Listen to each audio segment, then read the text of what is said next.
GoNat 2025, 13th and 14th of September, SS Convention, Shamshabad.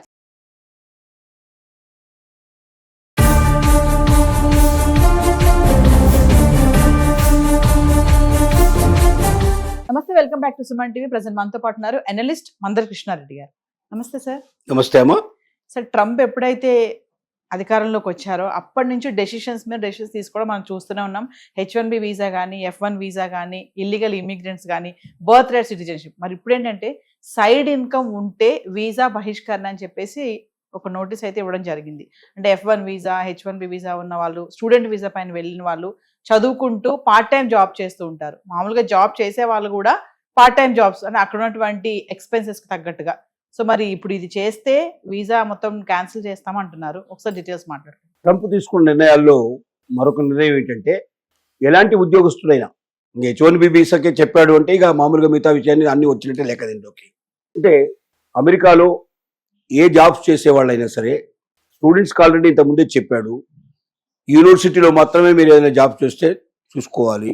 University ప్రాంగణం దాటి బయట ఏదైనా చేస్తే అది ఇల్లీగల్ కిందకి వేస్తుంది.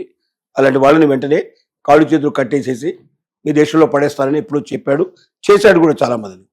ఇప్పుడు అంతకు మించి అక్కడ పెద్ద పెద్ద కంపెనీస్లో H1B వీసా మీద వెళ్ళి లక్షల రూపాయల మీద ఉద్యోగం చేసేవాళ్ళు కూడా కొన్ని సైడ్ బిజినెస్లు లేకపోతే వాళ్ళు పార్ట్ టైం జాబ్స్ చేసేటువంటి పరిస్థితి అక్కడ ఉంది.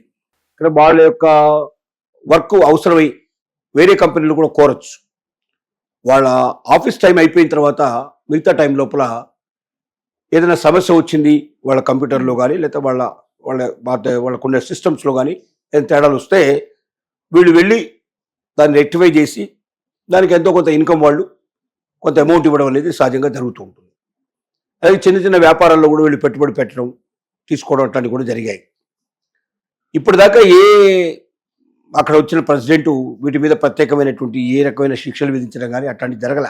ఇన్నేళ్ల నుంచి స్వేచ్ఛగా చేసుకుంటూ వస్తున్నారు. ఆదాయాన్ని పెంచుకుంటూ వాళ్ళు కొద్దిగా ముందుకెళ్ళడానికి ప్రయత్నం చేస్తున్నారు. లేదా వైఫ్ పేరు మీద చేస్తూ వాళ్ళు సాయం చేయడము ఇలాంటివి చాలా జరుగుతున్నాయి. అలాంటప్పుడు ఆ అమౌంట్స్ వీళ్ళ అకౌంట్లోకి రావడం ఇవి కూడా జరిగాయి.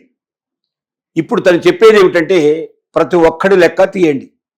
అక్కడ అతను చేసేటువంటి ఉద్యోగానికి H1B వీసా లోపల అతను వచ్చాడు, అతను ఉద్యోగం చేసుకుంటున్నాడు.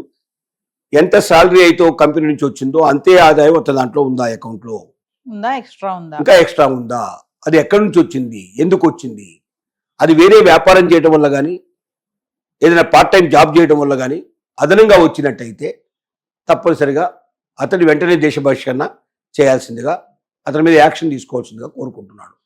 అతని ఉద్దేశం ఏమిటంటే, వీలైనంత వరకు మన దేశం మీద ఆధారపడి బతికేటువంటి వాళ్ళని మనం బయటికి పంపించేసేయాలి.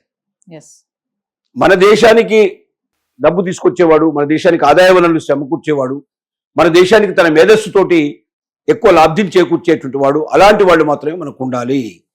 అలా కాని వాళ్ళని పంపించమంటున్నాడు. ఇంకా ఈ మధ్య చెప్తున్న ఇంకో మాట ఏంటంటే, భారతదేశం నుంచి వచ్చినటువంటి వాళ్ళు ఇక్కడ ఉద్యోగస్తులుగా ఉండడానికి వీల్లేదు, పెద్ద పెద్ద పోస్టుల్లో ఉండడానికి అంతకన్నా వీల్లేదు అని కంపెనీస్ చెప్తున్నాడు. పెద్ద పెద్ద కంపెనీస్కి అతను ఇన్ఫర్మేషన్ ఇచ్చాడు, మీరెవరు అలాంటి వాళ్ళని మీ హెడ్స్గా పెట్టుకోకూడదు, వాళ్ళకి పెద్ద పెద్ద పోస్టులు ఆఫర్ చేయకూడదు, భారతదేశానికి నుంచి వచ్చినట్టు వాళ్ళకి ఎవరు అవకాశాలు ఇవ్వకండి అని కూడా ట్రంప్ నుంచి ఆర్డర్స్ వచ్చినట్టుగా తెలుస్తోంది.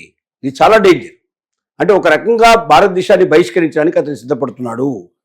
అందుకే చెప్పాడు, చైనా పొదులకు విడిపోయినాయి, భారతదేశం రష్యా రెండు కూడా చైనా పొదులకు వెళ్ళిపోయినాయి, మా దేశం దూరం అయిపోయినాయి, అంటే ఇక మాకు సంబంధం లేదు వాడితోటి అన్నట్టుగా ఒక డిక్లరేషన్ కూడా ఇవ్వడానికి ప్రయత్నం చేశాడు. ఇవన్నీ ట్రిక్స్ అన్నట్టు ప్రయోగించడం, భారతదేశాన్ని ఒంటరిగా చేసేసి చివరికి భారతీయులను ఒంటరిగా చేసేటువంటి భవిష్యత్తులో ఏదైనా యుద్ధాలు గిట్లా వచ్చినట్టయితే వేరే దేశాలు సాయం చేయకుండా ఒక అస్త్రంగా దీన్ని తీసుకోవడానికి ప్రయత్నం చేస్తున్నాడు. ఏది ఏమైనప్పటికీ ఇది చాలా చెడ్డ పని. రెండోది ఏం చెప్తున్నాడంటే, H1B వీసాలు ఎవరైతే పొందారో, మీరు ఎక్కడి నుంచి అయితే దాన్ని పొందారో మళ్ళీ అక్కడికే వెళ్ళి మీరు అప్లై చేసుకోవాలి. అంటే ఇప్పుడు ఇవాళ అమెరికాలో ఉన్నారు, H1B వీసా అయిపోతుంది, అది ఎక్స్టెండ్ చేయమని ఇక్కడే రిక్వెస్ట్ చేస్తే ఎక్స్టెండ్ చేసే అవకాశాలు ఉన్నాయి ఇంతకుముందు. ఇప్పుడు ఏమంటాడంటే, మీకు ఎంతవరకు అయితే డేట్ ఇచ్చారో ఆ డేట్ వరకు ఇక్కడ ఉండి, ఈ డేట్ అయిపోయిన తర్వాత మీ దేశానికి వెళ్ళి అక్కడ మళ్ళీ అప్లై చేసుకొని మళ్ళీ కొత్త వీసా పొంది మీరు ఇక్కడ రండి. ఈ వీసాను ఎక్స్టెండ్ చేసే అవకాశం లేదు. స్వదేశానికి వెళ్ళి చేసుకుని రావాలి. ఎక్కడైతే మీరు అప్లై చేసుకున్నారో అక్కడికి వెళ్ళమంటున్నారు. భారతదేశంలో అయితే భారతీయులు ఇక్కడికి వస్తారు, చైనా వాడు అయితే చైనాకు పోతాడు. ఏ దేశం నుంచి అయితే అప్లై చేశారో వీసాకి ఆ దేశానికి వెళ్ళి మళ్ళీ అక్కడ కొత్త వీసా తీసుకుని మళ్ళీ అమెరికా అడుగు పెట్టండి. దీనివల్ల ఎంత ఖర్చు వస్తుంది, ఎంత శ్రమ పడాల్సి వస్తుంది. ఒకసారి ఎక్స్టెండ్ అయింది ఆటోమేటిక్గా. ఇప్పుడు 10 ఏళ్ళు అయింది, 5 ఏళ్ళు ఇక్కడ అయింది, 10 ఏళ్ళు అయింది.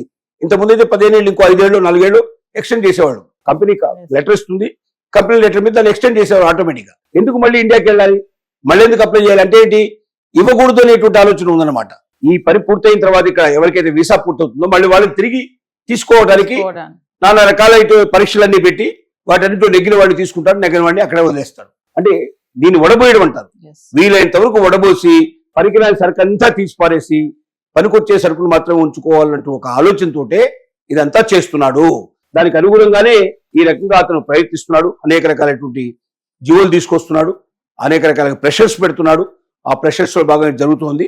ఇది డెఫినెట్ గా భారతీయులు చాలా ఆలోచించాల్సిందే.